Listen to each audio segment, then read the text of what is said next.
Hello student, आप सभी का स्वागत है आपके अपने चैनल सूत्रसार में।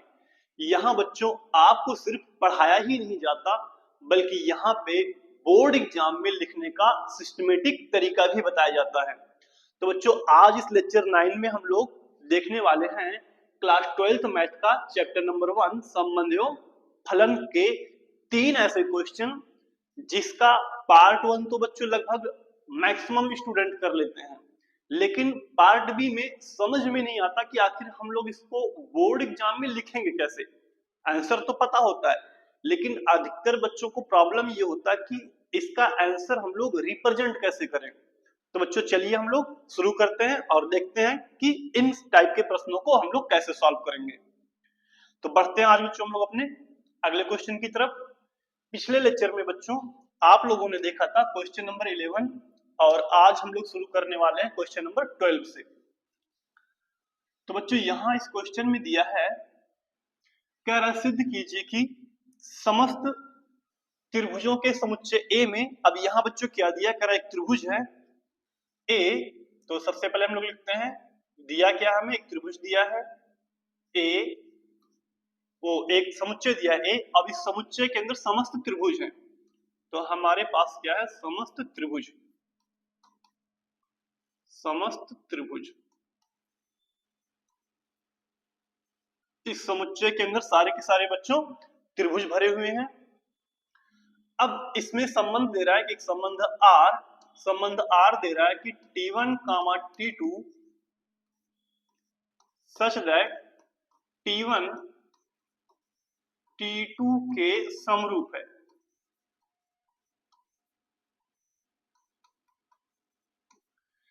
यानी यहां बच्चों कह रहा है कि ये जो संबंध आर है, इस संबंध आर के अंदर किसी दो ऐसे त्रिभुज का पेयर मिलेगा जो दोनों के दोनों समरूप हों। यानी किसी दो ऐसे त्रिभुज का पेयर नहीं मिल सकता जो समरूप ना हो, हमेशा दो समरूप त्रिभुज का ही पेयर अंदर मिलेगा। तो अब बच्चों पार्ट 1 में हमें कह रहा है कि हमें दिखाना है कि ये क्या एक तुल्यता संबंध है।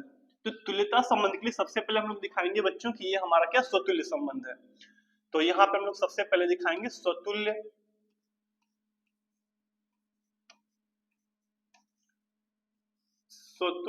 संबंध।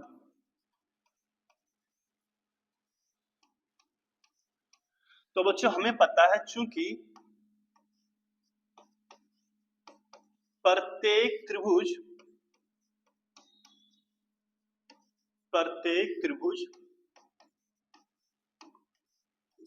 स्वयं के समरूप होता है,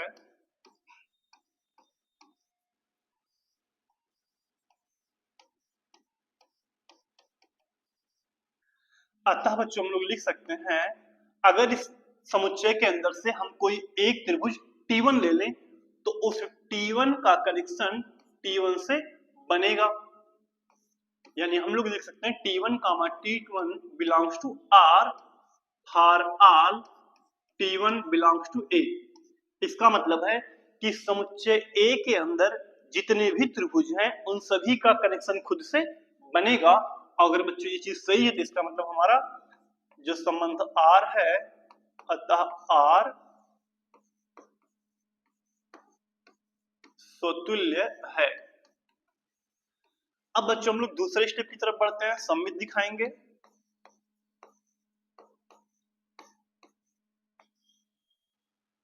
तो सममित संबंध के लिए बच्चों हम लोग क्या करते हैं, सबसे पहले हम लोग मानते हैं, माना T1, T2 belongs to R। अब बच्चों अगर T1, T2 R के अंदर, इसका मतलब है कि T1 T2 के समरूप है।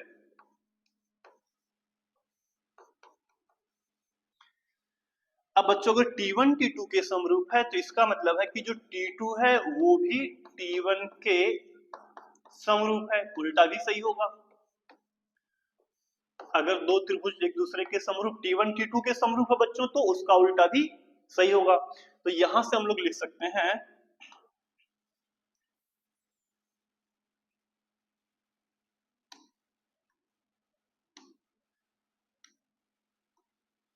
यहां से बच्चों हम लोग लिख सकते हैं कि जो T2 है, T2 comma T1 belongs to R, यानी ये चीज R के अंदर मिलेगा। अब बच्चों अगर T2 का कनेक्शन T1 से बनेगा तो इसका मतलब है कि हमारा जो संबंध R है, अतः R सममित है, अतः R सममित है। अब बच्चों हम लोग चेक करते हैं तीसरा अपना संक्रामक। संक्रामक, तो संक्रामकता बच्चों चेक करने के लिए हम लोग मानेंगे, माना T1 comma T2 belongs to R तथा T2 comma T3 belongs to R। अब बच्चों इसका क्या मतलब है, तो अगर इस T1 और T2 का कनेक्शन R के अंदर एग्जिस्ट है तो इसका मतलब है कि ये दोनों समरूप है। तो इसका मतलब है कि T1 T2 के समरूप है,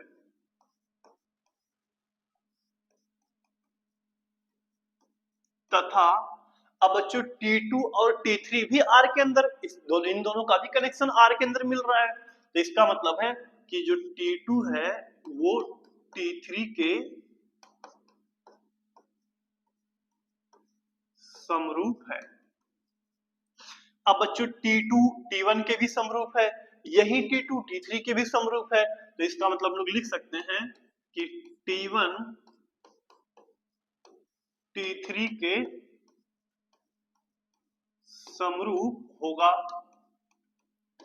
अब बच्चों अगर T1 T3 समरूप है तो इसका मतलब है T1 comma T3 belongs to R होगा।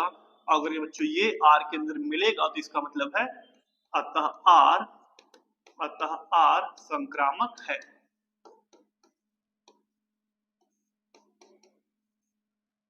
अब बच्चों निष्कर्ष लिख देते हैं। तो निष्कर्ष में हम लोग लिखेंगे चूंकि R, जो संबंध R है बच्चों वो स्वतुल्य सममित संक्रामक है, अतः R एक तुल्यता संबंध है, अतः R एक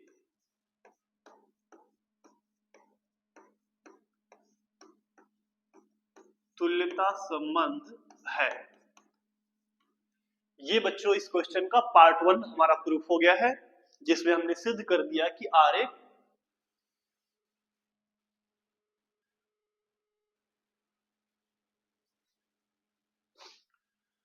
एक तुल्यता संबंध है। अब बच्चों इसी क्वेश्चन में हम लोग बढ़ते हैं अपने पार्ट बी की तरफ। तो इसमें बच्चों पार्ट बी जो दिया है इसका आप लोग स्क्रीनशॉट ले लीजिए बच्चों। अब हम लोग बढ़ेंगे पार्ट बी की तरफ।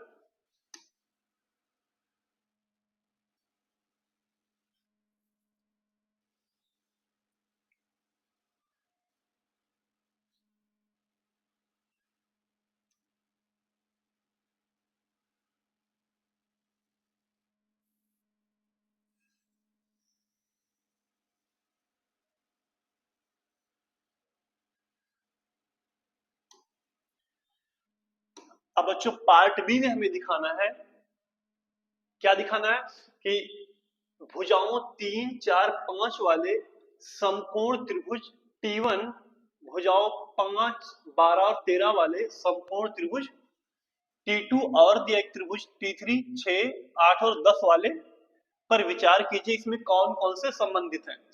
तो बच्चों ध्यान देना, इस क्वेश्चन को लगाने के लिए आपको ये पता होना चाहिए कि इन तीनों त्रिभुज में T1, T2 और T3, इन तीनों त्रिभुज में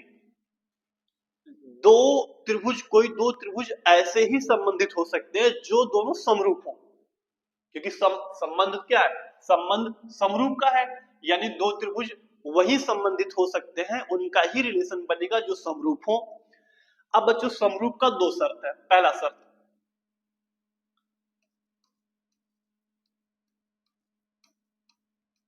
समरूपता की शर्त। अब बच्चों पहला शर्त है कि अगर किसी दो त्रिभुज के सभी तीनों कोण समान हो। अगर किसी दो त्रिभुज के तीनों कोण समान हो तो वो दोनों त्रिभुज बच्चों समरूप होते हैं। और दूसरा शर्त है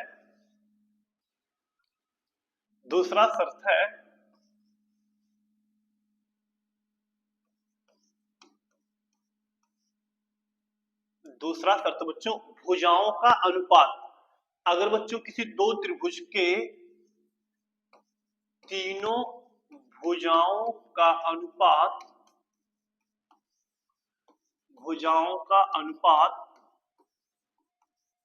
समान हो तो वो दोनों त्रिभुज भी बच्चों समरूप होते हैं। अब यहां पे हमें चेक करना कि क्या ये त्रिभुज समरूप है, कौन कौन से संबंधित हैं। तो अगर बच्चों ध्यान दो, पहला जो त्रिभुज है उसकी भुजा का अनुपात, उसका भुजा कितना दिया, पहले वाले का दिया 3, 4, 5। दूसरे त्रिभुज का दिया है 5, 12 और 13। और तीसरे त्रिभुज दिया है T3 का 6, 8, 10। तो बच्चों अगर इनके भुजाओं का अनुपात लो तो T1 और T2 की भुजाओं का अनुपात कितना है, 3/5, 4/12, 5/13, सब अलग अलग आएगा। यानी T1 और T2 ये दोनों एक दूसरे से कनेक्टेड नहीं है। ऐसे हम लोग चेक करें T2 T3 तो 5, 6, 12, 8 यहाँ भी अनुपात सेम नहीं है, यानी T2 और T3 भी एक दूसरे से संबंधित नहीं है, अनुपात अलग अलग है। ऐसे चेक करते T1 और T3 का, तो क्लियर दिख रहा है बच्चों, 3 दूनी 6, 4 दूनी 8, 5 दूनी 10, इन सभी में एक अनुपात है, 2 का अनुपात है। यानी T1 और T3 बच्चों क्या है, एक दूसरे से संबंधित है। अब बच्चों यहां ध्यान दीजिएगा, यहां सबसे बड़ा प्रॉब्लम आता है। आप समझ तो रहे हैं कि T1 और T3 जो है वो समरूप है, यानी एक दूसरे से संबंधित है, लेकिन इसको लिखेंगे कैसे। तो बच्चों यहां मैं आंसर को लिखने का एक सिस्टमेटिक तरीका बता दे रहा हूं। इसको कैसे लिखना है आपको बोर्ड एग्जाम की कॉपी में।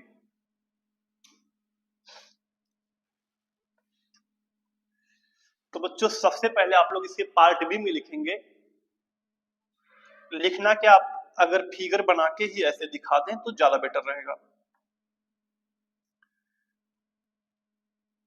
हमारे पास बच्चों 3 त्रिभुज है तो हम लोग तीनों का फिगर बना लेते हैं।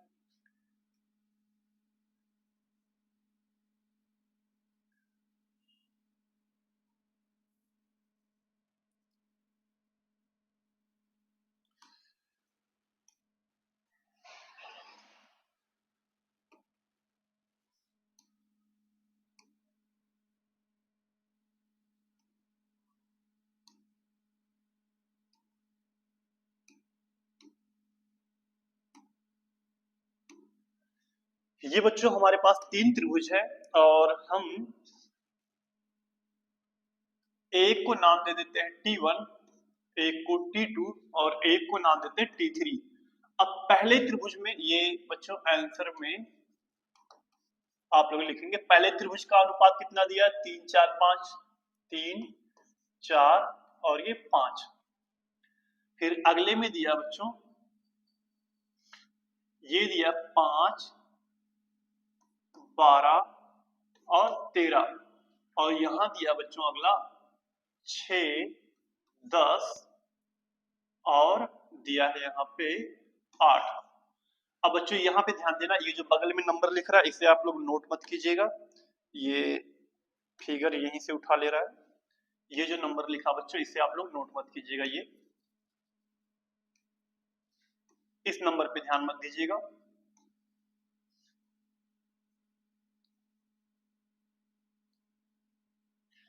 अब बच्चों यहाँ आप लोग लिखेंगे कैसे आंसर, तो यहाँ आप लिखिएगा केवल, आंसर में आप इतना बनाने के बाद त्रिभुज बनाएंगे, फिर नीचे लिख देंगे केवल T1 व T3 के,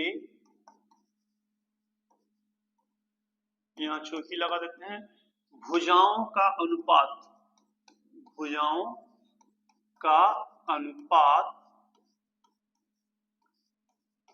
समान है, इसलिए त्रिभुज T1 व T3 समरूप है। T1 व T3 समरूप हैं तथा एक दूसरे से संबंधित हैं।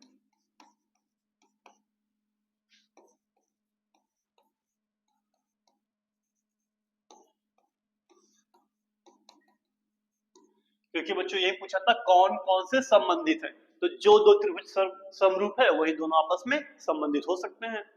तो ये इतना आंसर है, यहां से ये इतना, ये आपकी जानकारी के लिए था, नोट कीजिए इसे। अब हम लोग बढ़ते हैं अपने नेक्स्ट क्वेश्चन की तरफ।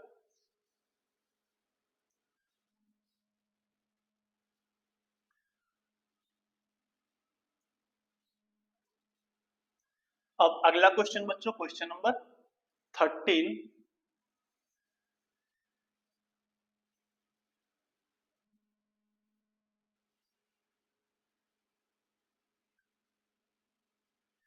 अब बच्चों हम लोग क्वेश्चन नंबर 13 देखते हैं।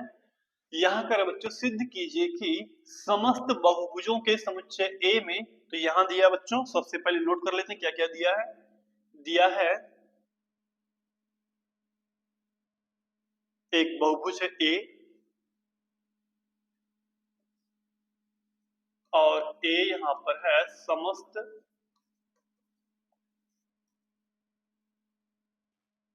बहुभुजों का समुच्चय, समस्त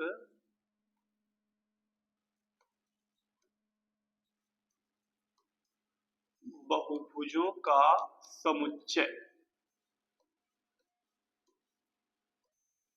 यानी बच्चों इस समुच्चय ए के अंदर समस्त बहुभुज, बहुभुज का मतलब तीन भुजा वाली आकृति, दो चार भुजा वाली, दो नहीं गलती से बोल गए, तीन भुजा वाली, चार भुजा वाली, पांच भुजा वाली, मतलब कोई भी ऐसी आकृति जिसमें ढेर सारी भुजाएं हैं, त्रिभुज, चतुर्भुज, पंचभुज, षष्ठभुज, ये ऐसे इसी तरीके से बहुत सारे इसमें बहुभुज हैं। अब बच्चों यहाँ कह रहा है कि इसमें एक संबंध R है, और R क्या है, संबंध R दिया है P1, P2 such that P1 और P2 इस प्रकार है कि P1 तथा P2 में भुजाओं की संख्या समान है, भुजाओं की संख्या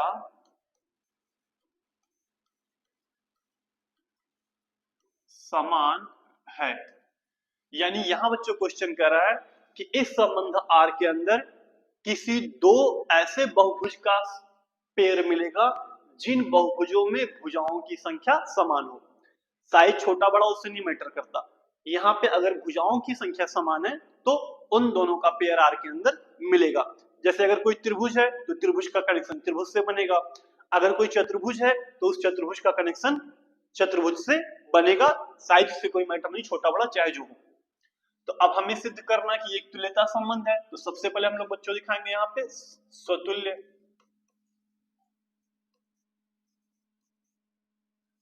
तो स्वतुल्य के लिए बच्चों हम लोग क्या दिखाएंगे, अगर हम इस समुच्चय में से कोई भी एक बहुभुज उठा लें P1, तो जाहिर सी बात है किसी भी बहुभुज में भुजाओं की संख्या खुद के बराबर ही होगा, तो यानी उस बहुभुज का कनेक्शन खुद से बनेगा।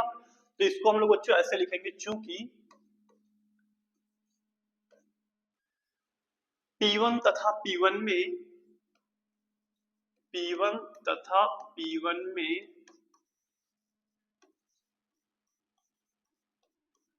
भुजाओं की संख्या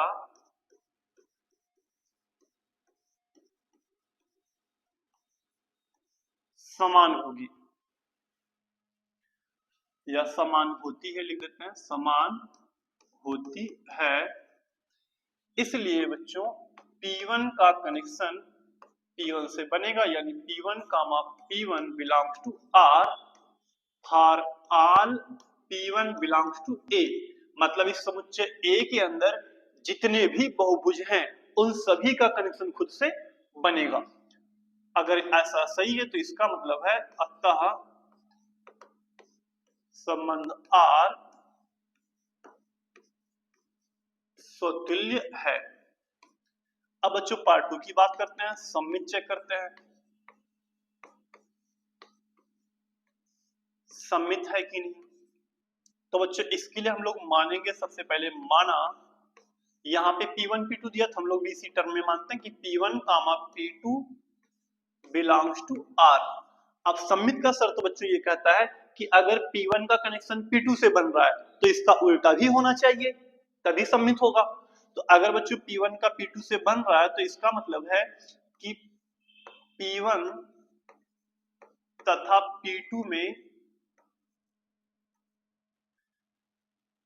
P1 तथा P2 में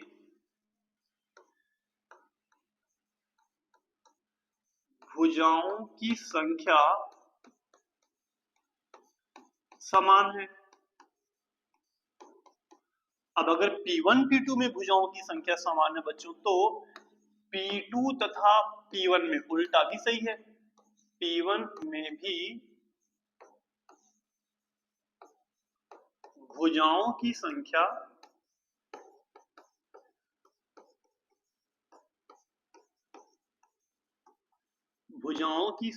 समान होगी, ये भी बच्चों सही है।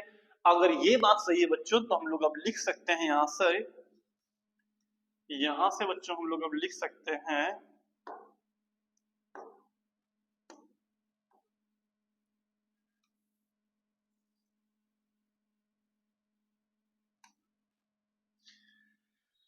P1 तथा P2, अगर P2 तथा P1 भुजाओं की संख्या समान तो बच्चों हम लोग यहां लिखेंगे अतः P2 comma P1 belongs to R। अगर बच्चों ये R के अंदर मिलेगा तो इसका मतलब क्या है, इसका मतलब है कि अतः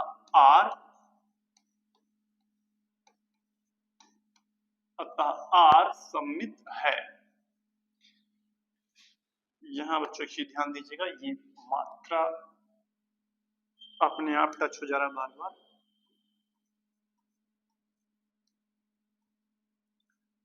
अतः R सममित है। अब बच्चों तीसरा स्टेप हम लोग चेक करते हैं, संक्रामक।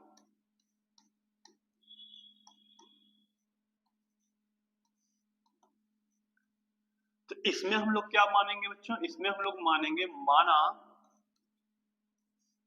P1 comma P2 belongs to R तथा यहां लिख देते हैं ज्यादा सही रहेगा, माना P1 P2 belongs to R तथा P2 P3 belongs to R। अब बच्चों इस लाइन का मतलब है कि कोई एक बहुभुज है P1 और कोई एक है P2, इन दोनों में भुजाओं की संख्या समान है तभी R के अंदर जिस्ट मिल रहा है ये चीज।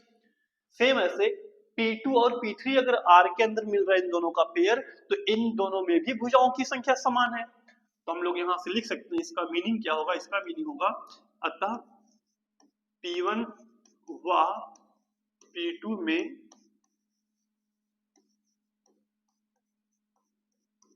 भुजाओं की संख्या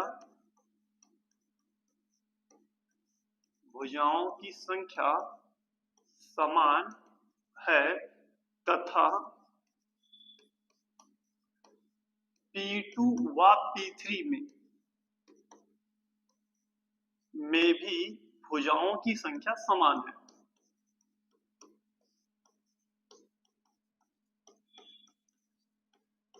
भुजाओं की संख्या समान है। अब बच्चों यहां ध्यान देना, अगर P1 P2 में भुजाओं की संख्या समान, जितना भुजा P2 में सेम उतना P3 में भी है, इसका मतलब है कि P1 व P3 में भी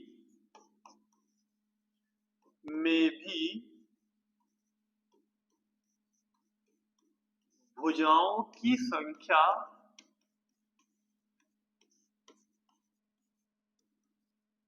समान होगी। अब बच्चों इन दोनों में अगर भुजाओं की संख्या समान है तो इसका मतलब P1 और P3 का भी रिलेशन R के अंदर मिलेगा। अगर ये मिलेगा तो अतः हम लोग कह सकते हैं अतः R संक्रामक है। अब बच्चों लास्ट में आप लोग निष्कर्ष जैसे सेम इसके पहले क्वेश्चन में हमने लिखा था सेम वैसे ही लिखना है, इसमें कोई शब्द बदलेगा नहीं। तो ये मैं आपके लिए छोड़ दे रहा हूं, आप इसे खुद से लिख सकते हैं। अब बच्चों इसका स्क्रीनशॉट ले लीजिए और फिर हम लोग बढ़ते हैं इसके पार्ट बी की तरफ।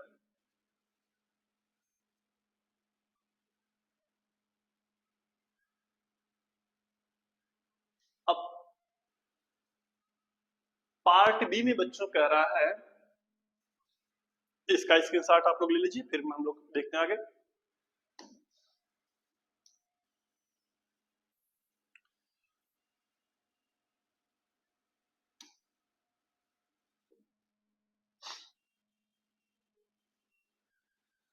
अब बच्चों पार्ट बी में कह रहा है कि 3, 4 और 5 लंबाई की भुजाओं वाले संपूर्ण त्रिभुज से संबंधित समुच्चय ए के सभी अवयवों का समुच्चय ज्ञात कीजिए। यानी यहां कह रहा है कि इस त्रिभुज से कौन कौन से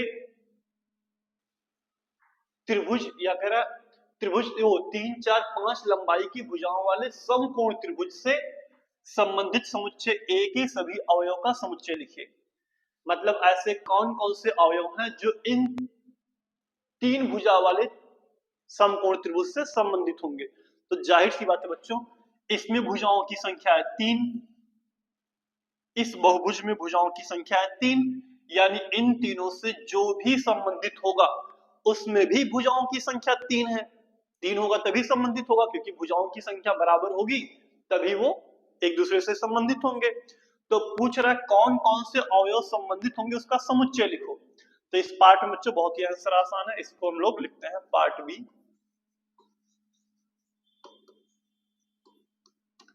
यहां बच्चों हमें क्या लिखना है बहुत जल्दी, समुच्चय ए के सभी, यहां से लिखना है समुच्चय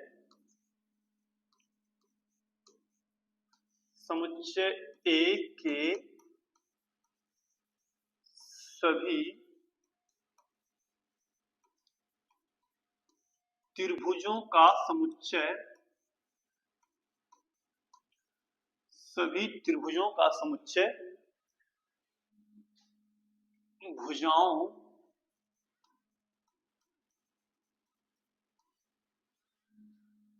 तीन, 4, 5 वाले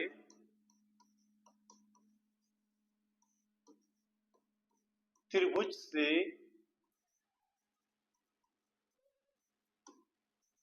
संबंधित होगा।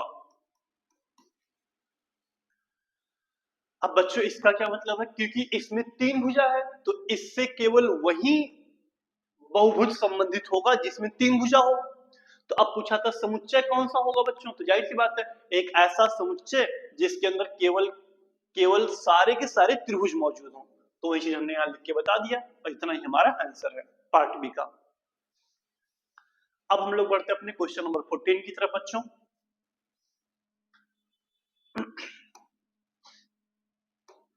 अब यहां कर बच्चों मान लीजिए कि किसी एक्स वाई तल में स्थित समस्त रेखाओं का समुच्चय L है और इस L में एक संबंध है R, जहां पे दिया L1, L2 such that L1 समांतर है L2 के द्वारा परिभाषित संबंध R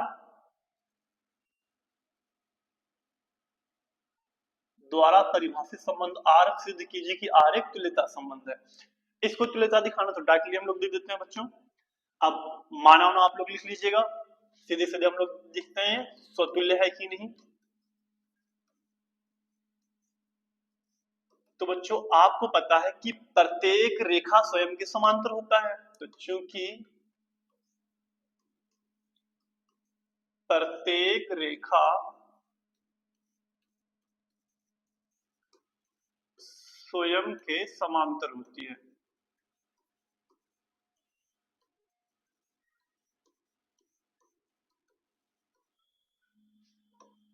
अतः अगर हम मान ली समुच्चय के अंदर कोई एक रेखा L1 है बच्चों, तो L1 L1 belongs to R for all L1 belongs to L। अब इस लाइन का मतलब है कि समुच्चय L के अंदर जितनी भी रेखा उन सभी का कनेक्शन खुद से बनेगा। अतः हम लोग कह सकते हैं अतः R स्वतुल्य है, R स्वतुल्य है क्योंकि खुद का कनेक्शन बच्चों खुद से बन रहा है। अब हम लोग देखते हैं दूसरा, सममित। तो बच्चों अगर हम लोग मान लेते हैं, माना L1, L2 belongs to R, तो इसका मतलब क्या होगा बच्चों? इसका मतलब है कि L1 समांतर है L2 के। अब बच्चों इसका उल्टा भी सही है, अगर L1 L2 के समांतर है तो L2 भी तो समांतर होगा। L2 समांतर है L1 के, ये भी बात सही है। अगर L2 समांतर है L1 के तो इसका मतलब है L2, L1 belongs to R। R के अंदर उल्टा वाला भी पेयर मिलेगा, अगर उल्टा वाला भी मिल रहा तो इसका मतलब R क्या है? R सममित है। अब तीसरा हम लोग बच्चों चेक कर लेते हैं, संक्रामक है कि नहीं।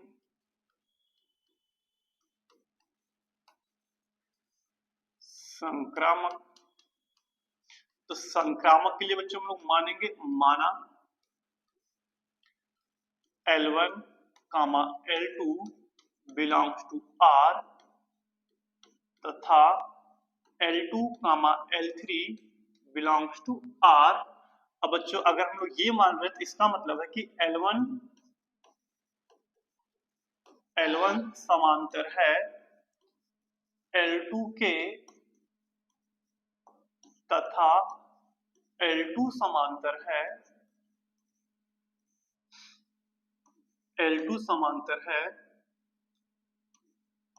L3 के। L3 कोई नया लाइन होगा तीसरा।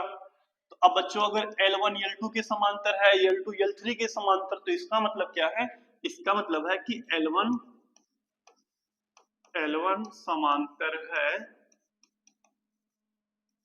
L3 के भी। भाई तीनों के तीनों आपस में समांतर है, तो अगर L1 L3 समांतर है तो इसका मतलब है कि L1, L3 belongs to R। यानी हम लोग कह सकते हैं बच्चों अतः R संक्रामक है। अब बच्चों नीचे आप लोग निष्कर्ष लिख ही सकते हैं, सेम पहले क्वेश्चन की तरीके से।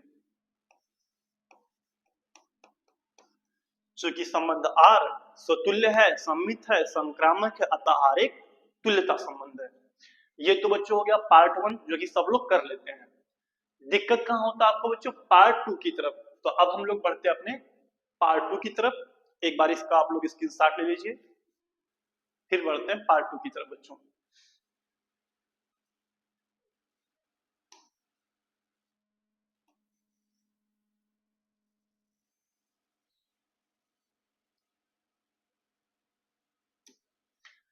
अब बच्चों पार्ट 2 में कह रहा है कि रेखा y बराबर 2x + 4 से संबंधित समस्त रेखाओं का समुच्चय बताइए।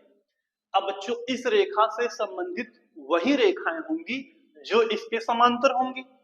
अब बच्चों ध्यान देना, अगर कोई दो रेखा परस्पर समांतर है तो उनकी प्रवणता, ये जो दो लिखा बच्चों ये क्या आता है? अगर आपको रेखा का समीकरण याद हो, y बराबर mx + c इस रूप का होता है, जहां पे जो m होता है बच्चों वो होता है रेखा का प्रवणता। ये जो m होता है इसको हम लोग बोलते हैं रेखा की प्रवणता। अगर किसी दो रेखाओं की प्रवणता सेम हो तो इसका मतलब होता है दोनों रेखाएं परस्पर समांतर हैं। तो अब बच्चों यहां पे कह रहा है कि इस रेखा के से संबंधित रेखा का समुच्चय, तो इस रेखा से बच्चों जो भी संबंधित होगा, एक बात तो क्लियर है, इसके समांतर होगा।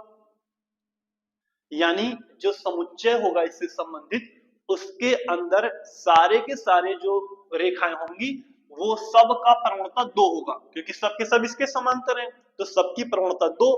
बस अंतर क्या होगा, यहाँ जो नंबर बच्चों 4 है वो सबका अलग अलग होगा। अगर किसी का हम लोग प्रवणता सेम रखें, नंबर बदले, तो होगा इतना कि वो जो रेखा वो अपना प्लेस चेंज करेगा ऊपर नीचे दाएं बाएं, लेकिन रहेगा इसी के समांतर। तो इसको लिखेंगे कैसे बच्चों हम लोग? इसको हम लोग लिखेंगे पार्ट बी को,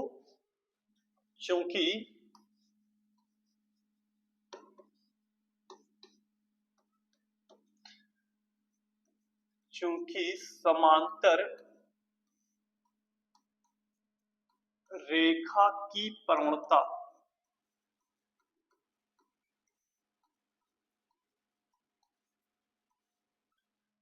समान होती है,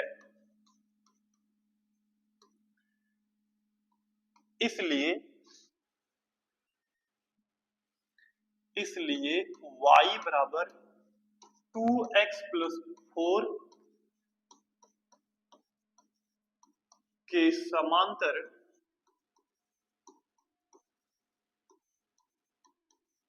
किसी रेखा की प्रवणता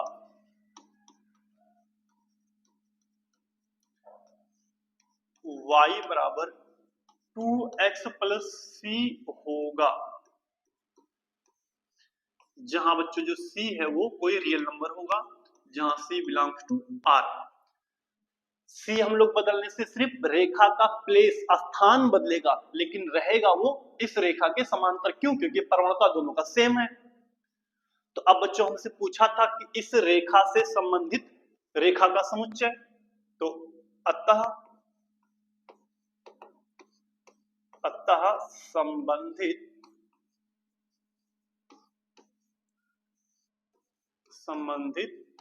रेखा का समुच्चय जो होगा बच्चों वो हो जाएगा बराबर, यहां लिख देते हैं बच्चों, ये हो जाएगा समुच्चय y बराबर 2x plus c such that c belongs to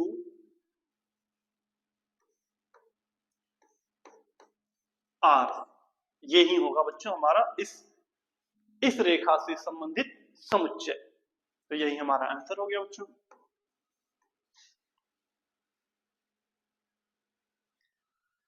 अब यहां c की जगह पे कोई भी नंबर रख सकते हैं, वो जितने भी रेखाएं आएंगी सबके सब इसके समांतर होंगी।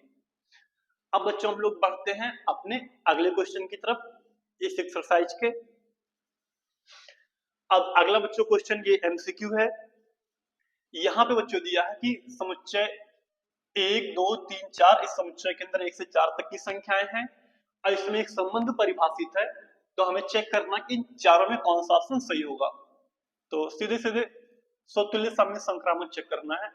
तो बच्चों क्या ये स्वतुल्य है? तो स्वतुल्य के लिए इन चारों का कनेक्शन खुद से होना चाहिए। तो 1 का कनेक्शन 1 से है, मिल रहा है। क्या 2 का कनेक्शन 2 से है? नहीं है। यहां पे यानी ये चीज स्वतुल्य तो नहीं है, क्योंकि सभी का कनेक्शन खुद से बन नहीं रहा है। सममित के लिए सबका उल्टा चेक कर लेते हैं। 1 का 2 से, क्या 2 का 1 से कहीं दिख रहा है बच्चों? सममित भी नहीं है, सममित नहीं है। क्यों नहीं है?